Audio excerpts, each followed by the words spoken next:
자, 이번 시간에는 삼국의 종교와 사상에 대해서 해보겠습니다. 자, 먼저 천신신앙이라는 게 있었어. 오늘 배울 건 네 가지입니다. 천신신앙, 불교, 유교, 도교 네 가지인데 그중에 첫 번째 천신신앙은 한마디로 왕실의 시조를 하늘과 연결을 시키는 거예요. 고구려의 뭐 주몽설화라든지 뭐 이런 걸 보면, 아니면 단군신화 같은 걸 보면은 다 하늘과 연결이 되어 있죠. 그래서 이 천신의 자손임을 자처하는 거, 뭔가 왕 좀 특별하다 이런 걸 강조하기 위해서. 그래서 제천 행사도 국가 차원에서 주도해서 왕실의 권위를 과시하지, 우리가 하늘의 후손이라는 걸 강조를 해야 되니까. 그래서 대표적인 예가 고구려가 매년 10월에 동맹이라는 제천 행사를 개최했다고 하는데, 이 제천 행사의 과정 중에 이 시조신의 사당에 가서 뭐 추모를 하는 행사 이런 게 있단 말이야.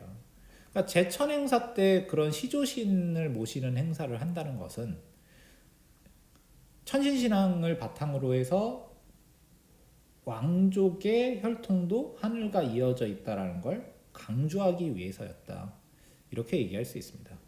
그리고 전해지진 않지만 신라와 백제도 고구려의 이 동맹과 비슷한 제천 행사가 있었을 것으로 추정이 돼요. 기록이 안 남아 있었을 뿐이지 그랬을 것이다 라고 얘기를 합니다. 추측을 하는 거야.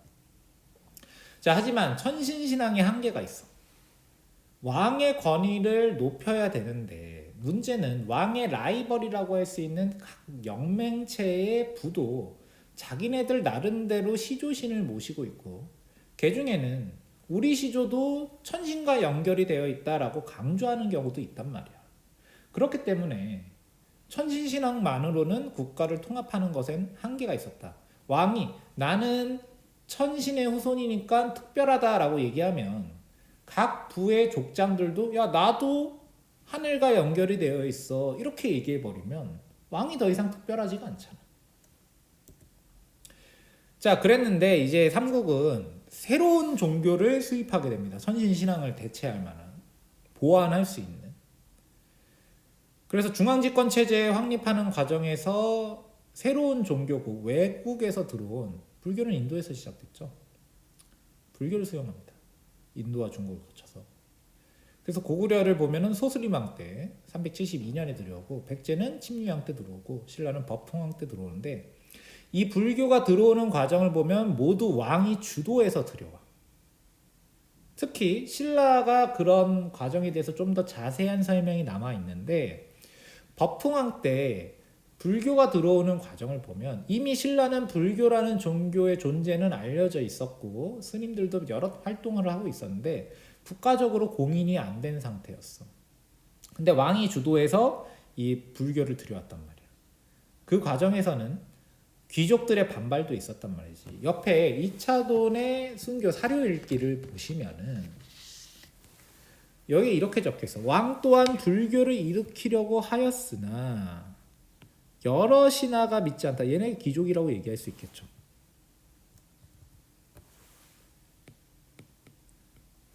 이런저런 불평을 많이 하였으므로 근심하였다. 불교를 들여오고 싶은데 귀족들이 말을 안 들었단 말이야. 그래서 이차돈이 아래 길을, 내 아의 목을 베면 기적이 일어나서 여러 사람들의 놀이를 진정시키십시오 했단 말이야. 그래서 이차돈의 목을 베었더니 흰 피가 나오고 그런 기적들이 벌어져서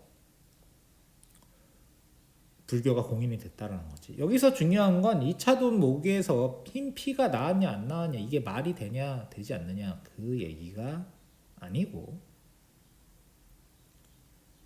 불교를 들여올 때 귀족들의 반발이 있었고 왕이 주도해서 불교를 들여왔다는 거예요. 그렇다면 이 불교를 들여온 이유는 왕권 강화와 연관이 있을 수밖에 없겠죠. 그래서 불교를 들여와서 불교를 통해서 왕권을 강화시킵니다. 불교의 권위를 높이기 위해서 불교 사찰을 대규모로 창건하고 황룡사 같은 불교 행사를 성대하게 개최해. 그래서 불교를 자리 잡게 만든 다음에 요 불교가 이제 왕이 이렇게 지원을 해줬으면 당연히 불교도 뭔가 보답이 있어야 될 거 아니야.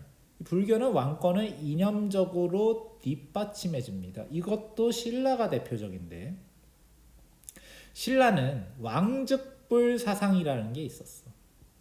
왕족불 사상이 뭐냐?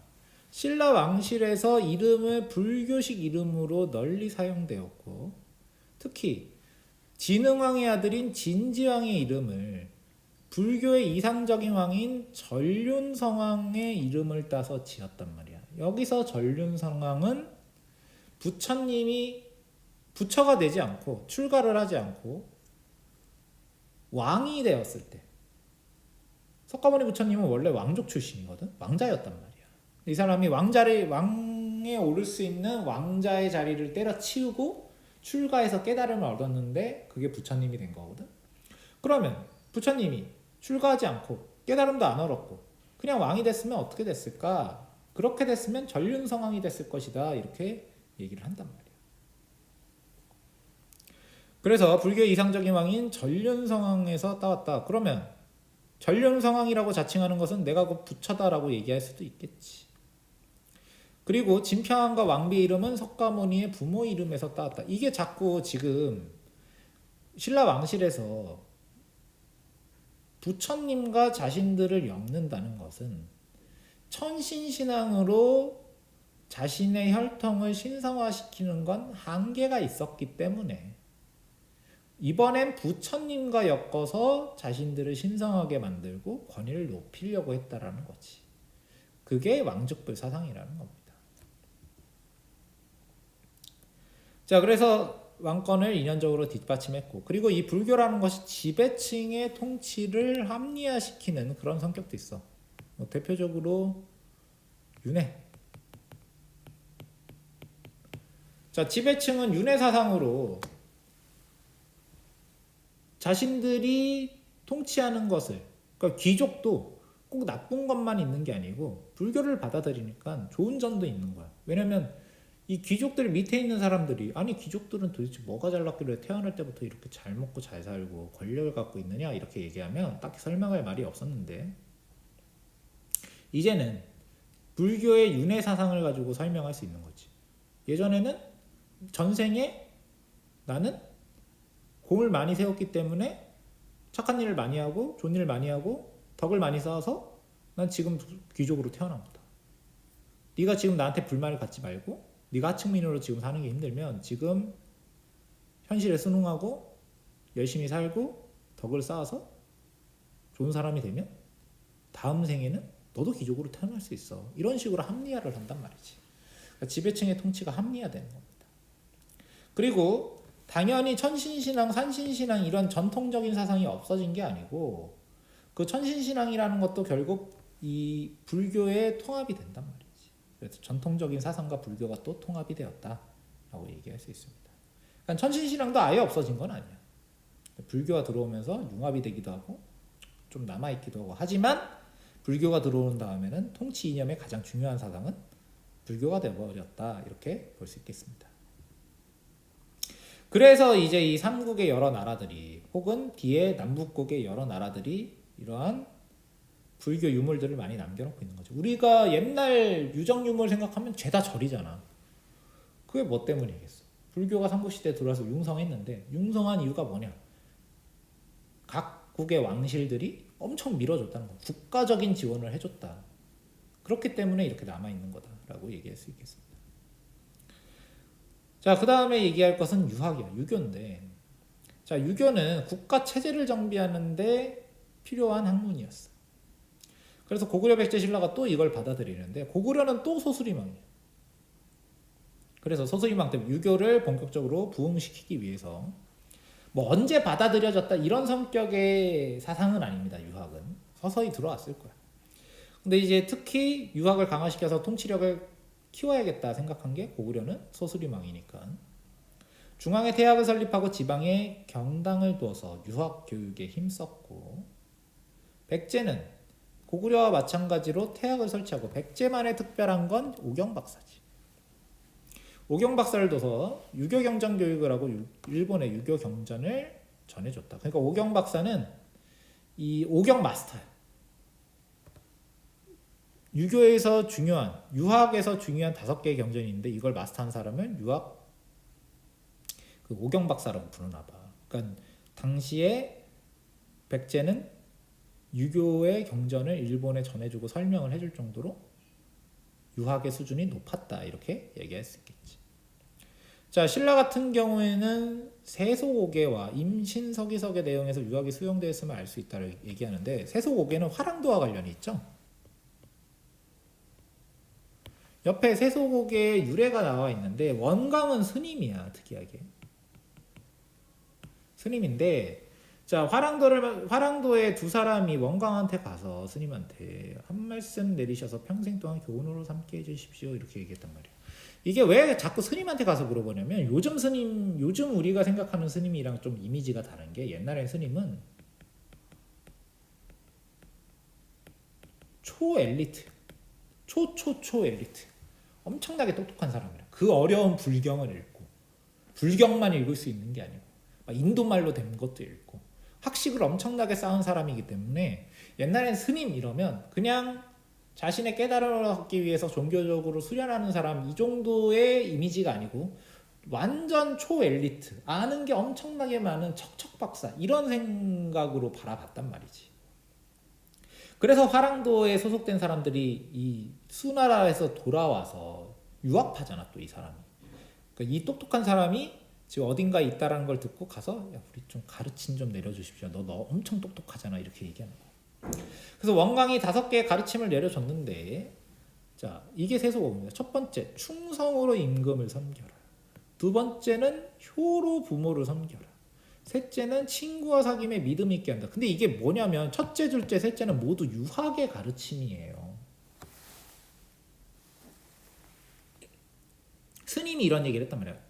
왜 스님이 이렇게 얘기하느냐? 당시 유학의 가르침이 널리 퍼져 있었다라는 것을 의미하고 두 번째, 스님은 너무 엘리트라서 유학도 웬만치 알고 있는 거예요. 나머지는 넷째는 전투에 임하여 물러섬이 없다. 이거는 화랑이 군인이니까 그렇게 얘기를 하는 거고 다섯째는 사회생의 함에 가림 있게 이건 불교지. 그러니까 세소고개를 보면은 불교의 스님이 이야기한 것임에도 불구하고 유교적인 가르침이 이렇게 많이 들어가 있다는 거야. 자, 또 하나는 임신서기석이라는 비석이 있는데 여기에 어떤 내용이 적혀 있냐면 시경상서 얘기 춘추자전을 차례로 3년 동안 익힐 것을 맹세한다. 이거 다 유교서적이거든. 유교 공부하겠다고 신라시대 뭐 귀족이겠지 이런 사람들이 돌에다 새겨놓고 3년 동안 마스터하겠다 이런 걸 맹세를 했단 말이야. 그러니까 당시에 신라시대 이미 이런 걸 공부해서 공부를 해야겠다라고 결심하고 기록에 남길 정도로 유학이 큰 영향력을 미치고 있었다 이렇게 얘기할 수 있겠죠. 그리고 황초령 순수비의 내용에서 유학이 수용되었음을 알 수 있다. 황초령 순수비에 보면은 이게 유교의 가장 중요한 경전인 유학의 중요한 경전인 논어의 내용이 기록되어 있단 말이에요. 이런 걸 왕이 순행해서 세운 중요한 비석에 이런 내용이 있다라는 것도 역시 유학이 이미 강한 영향을 미치고 있었다. 이렇게 알 수 있는 거죠. 자, 그 다음에 도교로 들어갑시다. 도교는 산천숭배 사상과 신선 사상과 결합하여 삼국에 받아들여졌다. 자, 도교도 우리나라 전통 사상은 아니고 중국에서 만들어져서 전해진 사상이야. 그러니까 천신신앙은 고유신앙이고 불교는 인도에서 만들어져서 중국을 거쳐서 우리나라에 들어왔고 유학은 중국에서 만들어졌고 도교 역시 중국에서 들어왔고 고유신앙은 천신신앙 하나고 나머지는 중국을 거치거나 중국을 거쳐서 들어오거나 중국을 통해서 들어왔단 말이에요. 중국에서 들어온 거라는 거죠. 그래서 이 도교는 특히 고구려와 백제에서 귀족을 중심으로 유행했다고 하는데 도교는 이 유물을 잘 봐야 돼요.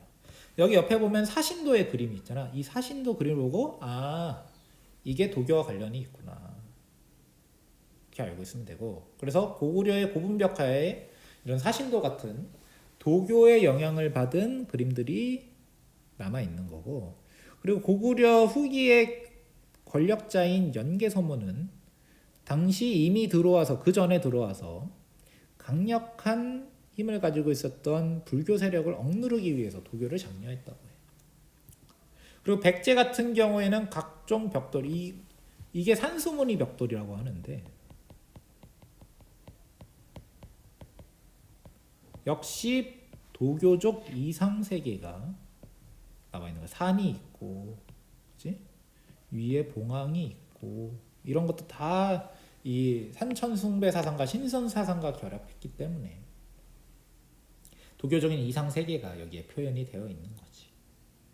그래서 벽돌과 백제 금동대학로 등의 도교적 이상 세계가 표현되었다. 이 금동대학로라든지 산수문이 벽돌이라든지 이런 사신도의 그림을 보고 우리는 아 이게 도교와 관련이 있구나라고 생각을 해주시면 됩니다. 삼국시대. 오늘 여기까지 하겠습니다.